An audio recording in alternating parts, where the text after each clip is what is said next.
புதுசா ஒன்று ட்ரை பண்ண போறேன். தப்பா இருந்தா ஓகேவா? ஓகேனா ஸ்டார்ட் பண்ணுங்க. ஏன்னா நான் தமிழ்ல ப்ரீச் பண்ணலான்னு ட்ரை பண்ண போறேன். அது எவ்வளோ கரெக்டாக வந்து எனக்கு தெரியல, பட் ட்ரை பண்ண போறேன். ஏன்னா நம்மளுக்கு நேரம் கம்மியாக இருக்கிறதுனால ஸோ நம்ம சொல்ல வேண்டிய செய்தியை ஒரு வார்த்தையை கூடிய சீக்கிரம் எவ்வளோ ஃபாஸ்ட்டாக முடியுமோ அவ்வளோ ஃபாஸ்ட்டாக உங்கள்கிட்ட வந்து சேர்த்துக்கணும்னு நான் ஆர்வம் பண்ணுறேன். ஆண்டவர் வந்து இந்த மாலையில நமக்கு ஒரு அருமையான ஒரு வார்த்தையை கொடுத்து அமைச்சிருக்காரு என்கிட்ட. என்னோட ஜனத்துக்கிட்ட பேசுங்க அப்படின்னு. ஸோ நான் என் ஒய்ஃப் கிட்ட சொன்ன டவுட்ஸ் இருந்தால் உங்கள்கிட்ட கேளுங்கிறேன், டக்குன்னு எனக்கு சொல்லிடுது. ஏன்னா தப்பாயிடக்கூடாது, அதனால சரி நம்ம ஆண்டவர் வார்த்தையை கடந்து செய்யலாம். நம்ம எல்லாரையும் ஆண்டவர் இப்போ இத்தனை பேர் பார்த்து பிரதர் சிஸ்டர்லாம் பேசின வார்த்தைகள் ரொம்ப ரொம்ப மகிமை உள்ள வார்த்தைகள். ஆண்டவர் அவங்க மூலியமாக நம்மகிட்ட அந்த வார்த்தைகள், அந்த செய்தி, அந்த வர்ஷிப், அந்த ஆராதனையை கொண்டு வராது. எனக்கு ரொம்ப அபிஷேகமா இருந்தது பிரதர் ஆராதனை பண்ணும்போது. எனக்கு ரொம்ப சந்தோஷம், ஒரு சமாதானம் அவ்வளோ உள்ள நெருங்கி இருக்குது. ஸோ இங்க நம்ம வந்திருந்து ஆண்டவர் ஜஸ்ட் அப்படியே ஏதோ வந்துட்டோம் அப்படி இல்லை. ஆண்டவர் அதை பத்தி ஒரு செய்தியை நம்மளுக்கு கொடுத்துருக்காரு. ரோமன் அதிகாரம் 8வது அதிகாரம் 30வது வசனம், 30ல இருந்து 31வது வசனம் வாசிங்க. சீக்கிரமா. எவர்களை முன்குறித்தாரோ அவர்களை அழைத்திருக்கிறார், எவர்களை அழைத்தாரோ அவர்களை நீதிமான்களும் ஆக்கியிருக்கிறார், எவர்களை நீதிமான்கள் ஆக்கினாரோ அவர்களை மகிமைப்படுத்தியுள்ளார். ஃபர்ஸ்ட் வார்த்தை எவர்களை முன்குறித்திருக்கிறார்களோ. ஆண்டவர் இங்க நீங்க வந்திருக்கீங்க, ஏதோ வந்தோன்னே மேபி பிரதர் சொன்ன மாதிரி அங்க அரிசி கொடுக்குறாங்க, அது கொடுக்குறாங்க, வாங்க போகலாம் அப்படின்னு இல்லை. சில பாஸ்டர்ஸ் எனக்கு பர்சனலா நிறைய பாஸ்டர்ஸ் தெரியும். சில பேர் வந்து சண்டே ஸ்கூல் போயிட்டு ₹1 சாக்லேட்டுக்காக சண்டே ஸ்கூல் போயிட்டு பெரிய பெரிய பாஸ்டர்ஸ் ஆயிருக்காங்க, பெரிய பெரிய ஊழியக்காரனாக மாறிட்டாங்க. ₹1 50 பைசா சாக்லேட், அப்பெல்லாம் 50 பைசா நான் அந்த அந்த ஒரு முட்டாய்க்காக ஒரு சண்டே ஸ்கூல் அட்டென்ட் பண்ணி இன்னைக்கு அவங்க ஒரு பெரிய ஊழியக்காரங்களா இருக்காங்க. ஆண்டவர் நம்மளை முன்குறித்து வைத்திருக்கார். அல்லேலூயா. இங்க நீங்க சும்மா வரல, ஆண்டவர் உங்களை அழைத்து வந்திருக்காரு. நீங்களா வரல, ஆண்டவர் உங்களை வர வச்சிருக்காரு. ஆண்டவர் இங்க வர வச்சா சும்மா போறா இல்ல. ஆண்டவர் நம்மளை வர வச்ச ஏதோ ஒரு காரியம் நம்ம வாழ்க்கையில நிரப்ப போறதுன்னு அர்த்தம். அல்லேலூயா. நம்ம வாழ்க்கையில நம்மளுக்கு எவ்வளவு கஷ்டங்கள், எவ்வளவு பிரச்சனைகள், சிஸ்டர் சொன்ன மாதிரி நிறைய கவலை, நிறைய கஷ்டம், நிறைய குழப்பங்கள் நம்ம வாழ்க்கையில என்னைக்கு பேசினாலும் சரி சந்தோஷமான விஷயத்த பேசவே மாட்டோம். கரெக்டா? எப்போ பார்த்தாலும் துக்கமான விஷயத்த பேச, யாருக்கிட்ட போறோம், பக்கத்து வீட்டுல ஏறிக்கிட்ட என் கணவர் அப்படி பண்றாங்க, என் பசங்க அப்படி பண்றாங்க, சகோதரி அப்படி பண்றாங்க பேசுவாங்க தவிர வேற எதுவுமே நம்ம பேச மாட்டோம். ஆனா ஆண்டவர் நம்மளை முன்குறித்து அழைத்து இருக்காருன்னா ஆண்டவர் திட்டத்தை நம்ம வாழ்க்கையில வச்சிருக்காரு. அல்லேலூயா. என்னோட வாழ்க்கையில ஒரு சின்ன சாட்சி ஒண்ணு சொல்லிடுறேன். என்னோட வாழ்க்கையில நான் இன்னைக்கு வாழ்றேன், நான் இங்க நிக்கிறேன், நான் வந்து உங்ககிட்ட ஆண்டவர் வார்த்தையை பகிர்ந்துங்கன்னா நான் என் அம்மாவோட கர்ப்பத்துல இருக்கும் போது ஆண்டவர் அறிந்து கொண்டார். அல்லேலூயா. எங்க அம்மாவோட வயிற்றுல நான் இருக்கும் போது ஆண்டவர் தெரிந்து கொண்டார். என்ன பிரதர் சொல்றீங்க? ஆமா, என்னை வந்து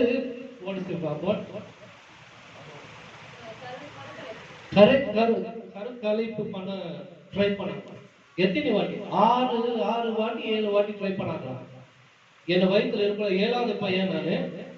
இந்த 7வது பையன் வேண்டான்னு சொல்லி எங்க அம்மாவோட மாமியார், எங்க ஆயாலாம் வந்து என்ன பண்ணாங்க, இவன் வேண்டாம், எதுக்கு இந்த இன்னொரு புள்ள ஏற்கனவே கஷ்டப்படுறாங்க, வேண்டாம்னு சொல்லி என்னை அழிக்கிறதுக்கு 7 வாட்டி ட்ரை பண்ணிருக்காங்க. அல்லேலூயா. இன்னைக்கு நல்லா பெல்லமா நிக்கிறேன். எல்லாம் பயந்தாங்க. டாக்டர் சொன்னாங்க இல்ல இல்ல ஏதோ ஆயிடும், உங்க பையனுக்கு கை கால் போயிடும், மூளை வளர்ச்சி இல்லாம இருக்கும், ஏதாவது ஒண்ணு அந்த குழந்தைக்கு ஆயிடும். நீங்க இத்தனை வாட்டி ஏன் ட்ரை பண்ண, எல்லாம் இருக்கிற அந்த வைத்தியம் எல்லாம் இருக்கு பாத்தீங்கன்னா, நாட்டு வைத்தியம் எல்லாமே ட்ரை பண்ணாங்க. இது எங்க அம்மா தான் எனக்கு சொன்னாங்க, எனக்கு தெரியாது. அல்லேலூயா. அம்மா சொன்னாங்க இந்த மாதிரி. நான் வந்து எல்லாம் பயந்தாங்களாம், குழந்தை பொறுக்கும்போது கை கால் இல்லாம பொறுக்கும், மூளை வளர்ச்சி இல்லாம பொறுக்கும். ஆனா நான் பொறுக்கும் போது நல்லா பெல்லனான பிள்ளையா பொறுத்தேன். அல்லேலூயா. நல்ல பெல்லனான பிள்ளையா பொறுத்தேன். இன்னைக்கு வரைக்கும் எனக்கு போலியோ இன்ஜெக்ஷன் போடவே இல்லை. அல்லேலூயா. நம்புறீங்களா யாராவது? எனக்கு என் கையை பாருங்க, எனக்கு போலியோ இன்ஜெக்ஷன் கிடையாது. இன்னைக்கு வரைக்கும் இத்தனை வாட்டி 7 வாட்டி என்ன கழிக்கணும்னு நினைச்சாங்க. 7 வாட்டி மருந்து சாப்பிட்டாங்க, எல்லாம் பண்ணாங்க. ஆனா என்ன ஒண்ணும் செய்ய முடியல. பிசாசால நம்மள ஒண்ணும் செய்ய முடியாது. அல்லேலூயா. இன்னைக்கு இங்க நின்று இந்த வார்த்தையை கொண்டு வரணும்னா அன்னைக்கு ஆண்டவர் என்னை தேர்ந்தெடுத்து என்னை அழைத்ததுக்காக தான் இன்னைக்கு முடியும். அல்லேலூயா. இதேதான் நம்ம வாழ்க்கை. ஏதோ நம்ம வந்தோமா, ஏதோ ஒரு நின்னோமா, ஏதோ ஒண்ணு பேசணுமா, இல்ல ஆண்டவர் உங்களை முன்குறித்து வைத்திருக்காரு. அதை பத்தி இன்னொரு வசனம் பார்க்கலாம். ஜெரமையா 1:5. எரேமியா ட்ரை பண்றேன். எப்படினாலும் கொண்டு வந்துற, கவலைப்படாதீங்க. தப்பா பேசினாலும் மெசேஜ் கரெக்டா கொண்டு வந்துடும். 1:5. நான் உன்னை தாயின் கருவில் உருவாகும் முன்னே உன்னை அறிந்தேன். உன் தாயின் கருவில் உருவாகிறதுக்கு முன்னே உன்னை அறிந்திருக்க. உருவாகிறதுக்கு முன்னாடியே நீ இந்த உலகத்தை பத்தி யோசிக்காம உங்க அம்மா அப்பா உன்ன சேராமே உன் ஆண்டவர் வந்து இந்த குடும்பத்துல நீ பொறுக்கணும்னு முடிவு பண்ணிட்டாங்கன்னா கண்டிப்பாக அது நடக்கும். அல்லேலூயா. அந்த குடும்பத்துல இருந்து ஒரு உயர்தல்,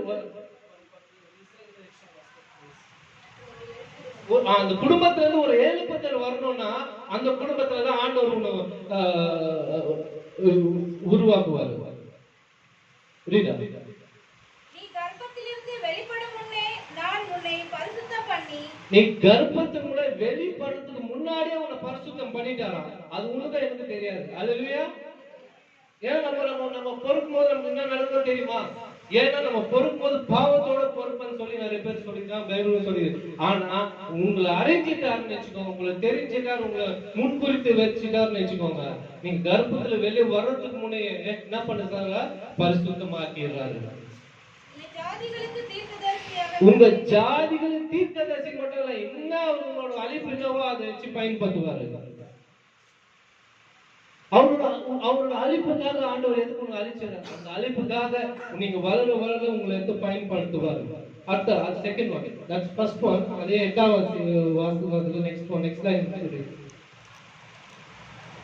1 Romans 8:31.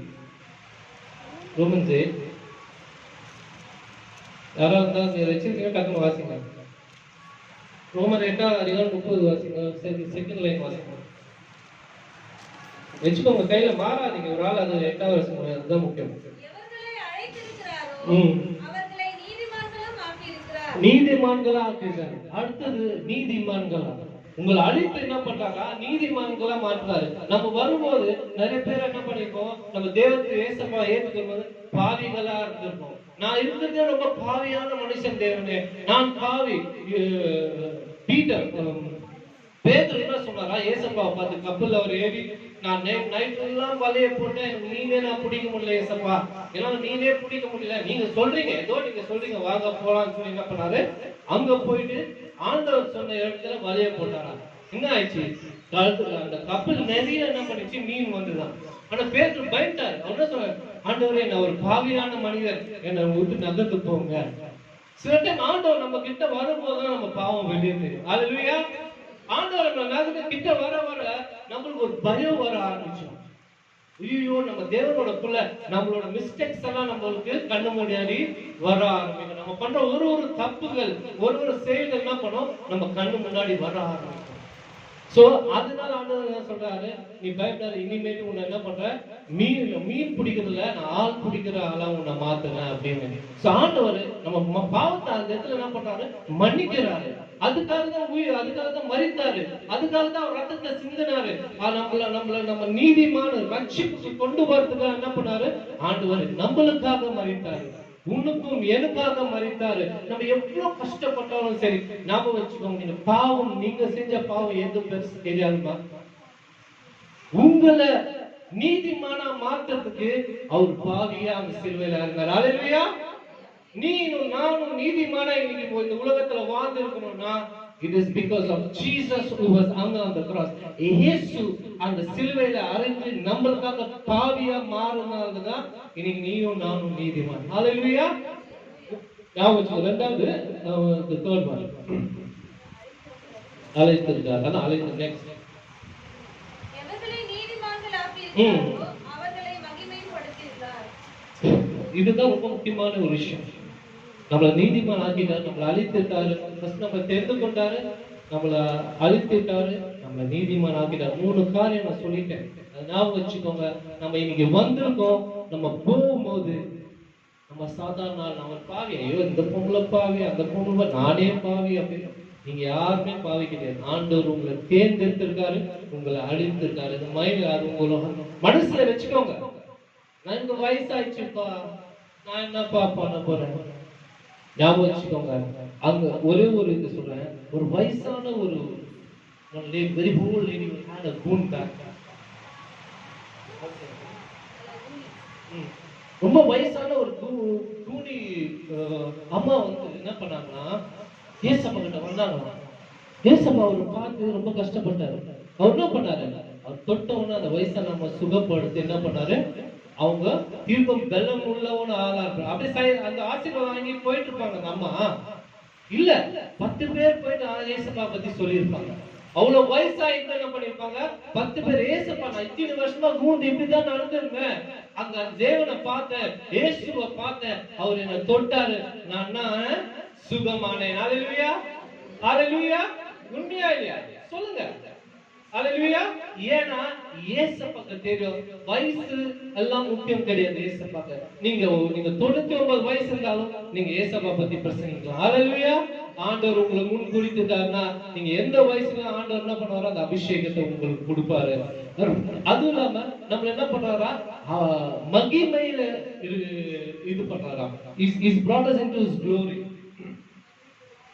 மகிமை படுத்தி உள்ளார். உங்களை ஏற்கனவே மகிமை படுத்திட்டார். ஹல்லேலூயா. நீங்க எப்ப நீதிமான ஆனீங்களோ, எப்ப நீங்க பெலனான ஆளானீங்க, எப்போ நீங்க ஏசப்பா உங்க மனசுல ஏத்துக்கொண்டீங்களோ, நீங்க என்ன பண்ணிட்டீங்க, நீங்க ஒரு நீதிமான ஒரு மகிமை உள்ள மகிமை படுத்தி விட்டார். சொன்னதெல்லாம் கஷ்டம் தமிழ். நான் ஒரு அதிகாரத்தை வாசிச்சு முடிச்சுட்டேன். யோவான் 17 யோவான் 17 ஃபர்ஸ்ட் 5 வாசிங்க. 5 நோ 5 வரை. பிதாவே, உலகம் உண்டாகுவதற்கு முன்னே உம்மிடத்தில் எனக்கு உண்டாயிருந்த மகிமையிலே இப்பொழுது நீர் என்னை உம்மிடத்திலே மகிமைப்படுத்தும். ஆமென். இயேசு என்ன பண்றாரா, பிதா கிட்ட பேசுவதா சொன்னார், பிதாவே இந்த உலகத்தை உருவாக்குறதுக்கு முன்னாடியே என்ன நீங்க மகிமைப்படுத்திருக்கீங்க, நான் மகிமையில உங்க கூட இருந்திருக்கேன். எத்தனை பேருக்கு தெரியும் ஏசப்பா ஏற்கனவே இந்த உலகம் உண்டாக்குறதுக்கு முன்னாடி ஏசப்பா இருக்கார். ஹல்லேலூயா. உண்மையா இல்லையா? ஏசப்பா இந்த உலகம் உருவாகுறதுக்கு முன்னாடியே இருக்கிறார். சோ நானே அப்போ உங்க கூட மகிமையில இருந்தேன், இப்போ இந்த பூமிக்கு நான் வந்துட்டேன், ஒரு மனித சாயலை எடுத்துட்டு நான் இந்த பூமிக்கு வந்திருக்கேன், நீங்க இப்போ அந்த மகிமையை எனக்கு இன்னொரு வாட்டி கொடுங்க அப்படின்னு சொல்லி என்ன பண்றாரு ஏசப்பா அந்த இடத்துல கேட்கிறாரு. 17வது வசனம் 22 வாசிங்க. நாம் ஒன்றாய் இருக்கிறது போல அவர்களும் ஒன்றாய் இருக்கும்படி நீர் எனக்கு தந்த மகிமையை நான் அவர்களுக்கு கொடுத்தேன். ஞாபகம் என்ன பண்ணாரு ஏசப்பா அவர்கிட்ட, கடவுள்கிட்ட அவர் அப்பா கிட்ட பேசும்போது என்ன சொன்னாரு, நீயும் நானும் ஒரே தேவன், நான் நீயா இருக்க, நீ நானா இருக்க, நீ தான் கீழே இந்த பூமிக்கு வந்திருக்க தேவனாக ஒரு மனிதனாக வந்து நம்மளுக்காக பாவியா மாறுறதுக்காக. அந்த மகிமை என்ன பண்றேன், நம்ம எப்படி ஒன்னா இருக்கோமோ அதே மகிமையை வந்து என் ஜனத்துக்கு கொடுக்குறேன். என்னை எப்படி நீங்க மகிமையில எங்களை ஏற்றுக்கொண்டீங்க, அந்த மகிமை என்ன பண்றேன் என் ஜனத்துக்கு நான் கொடுக்குறேன். ஹல்லேலூயா. ஆண்டவர் அவரு ஏசப்பாவோட மகிமை நம்மளுக்கு கொடுத்திருக்காருமா.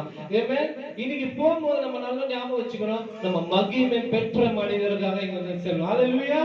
நம்ம சாதாரண மனிதர் இல்லாம ஞாபகம் வச்சுக்கணும், நீங்க தேர்ந்தெடுத்த ஒரு மகிமையான மனிதர்கள். ஹல்லேலூயா. நீங்க முன்குறித்த மனிதர்கள். ஆண்டவர் உங்களை பத்தி அங்க மேன்மையாக பேசினீங்க. நீங்க வந்து ஏதோ வார்த்தை கேட்டோமா ஏதோ போனமா இருக்காதீங்க. நீங்க இன்னைக்கு வெளியே நடக்கும் போது நான் ஏசப்பாவோட பிள்ளை, நான் ஆண்டவரோட பிள்ளை, எனக்கு அவர் மகிமை எனக்குள்ள இருக்குது, என்னை அழைத்திருக்கிறார், என்னை தேர்ந்தெடுத்திருக்காரு, அவரோட ஊழியத்தை நான் செய்வேன். ஏதோ சின்ன சின்ன ஊழியங்கள், சின்ன சின்ன வார்த்தைகள் நீங்க இடம் ஃபுல்லா இருக்குன்னா ஒருத்தர் போய் இன்னொருத்தர் சொல்லுவீங்களே, அதே ஒரு பெரிய ஊழியம். அதை நீங்க கண்டினியூவா செய்ய ஆரம்பிங்க. 10 பேர்கிட்ட போய் ஏசப்பா வார்த்தையை சொல்லுமா. ஹalleluya. நீங்க சொல்லும் போது உங்களுக்குள்ள ஒரு மகிமை வெளியேறும். அந்த மகிமை வெளியேறும் போது உனக்கு முன்னாடி நிக்கிற அந்த ஆளு வந்து ஆண்டவரை ஏத்துப்பார். ஹalleluya. அவரும் உங்க மாதிரி ஒரு ரட்சிப்பு வாழ்க்கையில நடப்பாரு. இந்த காலகட்டத்துல எவ்வளவு நோய்கள், எவ்வளவு பிரச்சனைகள், எவ்வளவு குழப்பங்கள் இருக்கு. ஆனா நீங்க அங்க போய் நிற்கும் போது ஒரு நோயாளி அங்க நிற்கும் போது ஒரு கொரோனா பேஷண்டே வச்சுக்கோங்களேன், அவர் கூட நிற்கும் போது பயப்படக்கூடாது. ஏன்னா உங்களுக்குள்ள ஏசப்பாவோட மகிமை இருக்கு. அவர் கூட நிற்கும் போது நோயாளியா பார்க்காதீங்க, ஏசப்பாவோட பிள்ளையா பாருங்க. ஞாபகம் வச்சுக்கோ, நீங்க ஒரு சாதாரண ஒரு வார்த்தை சொன்னா ஆண்டவர் இந்த வார்த்தையை வல்லமையாக பயன்படுத்தி அந்த மனிதனை சுகமாக்குவார். ஹalleluya. உங்களால கூட, ஏன்னா உங்களுக்கு அந்த வல்லமையை கொடுத்திருக்காரு ஏசப்பா, உங்களுக்கு அந்த மகிமையை கொடுத்திருக்காரு ஏசப்பா. உங்களை கனமாக எடுத்து பயன்படுத்த தயாரா இருக்க ஏசப்பா. நீங்க தயாரா இருக்கீங்களா? நீங்க ஒத்துக்கொள்கிறீங்களா? சொல்லுங்க ஹalleluya. சொல்லுங்க, கையை தட்டுங்க ஏசப்பாங்க. ஏசப்பா, என்னை வந்து நீ ஒரு மகிமையான பிள்ளையாக மாற்றுவதற்காக கோடா கோடி நன்றி ஏசப்பா. என்னை ஒரு வேற அளவுக்கு நீங்க கொண்டு போறதுக்காக கோடா கோடி நன்றி ஏசப்பா. ஏன்னா ஒரே ஒரு காரியத்தை சொல்லி நான் முடித்துக் கொள்றேன். ஞாபகம் வச்சுக்கோங்க, ஏசப்பா என்ன சொல்லுங்க, 2வது வருகையில எப்படி வருவாரா? அவர் பலத்தோட மகிமையோட நம்மளை ஏற்றுக்கொள்ள வருவார். ஹalleluya. ஞாபகம் வச்சுக்கோ, உங்களை என்னையும் வந்து கூட்டிட்டு போறாருமா அந்த ராப்சர். 74ல ஏசப்பா உமக்காக எமக்காக 2வது வருகையில வரப்போறார். ஹalleluya. எப்படி வருவாரா? பலத்தோட மகிமையோட வருவார். ஆமென்.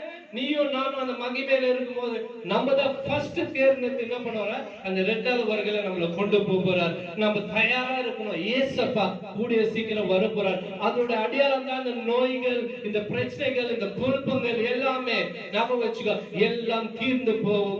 இயேசு நம்ம கூட இருக்கும் போது, நமக்குள்ள இருக்கும் போது, நம்ம நடக்கும் போது, நம்ம பேசும் போது, நம்ம தூங்கும் போது, ஏசப்பா இரவும் பகலும் ஒரு வார்த்தையை நம்ம தியானிக்கும் போது ஆண்டவர் நம்ம எப்பவுமே நம்ம கூடவே இருப்பார்.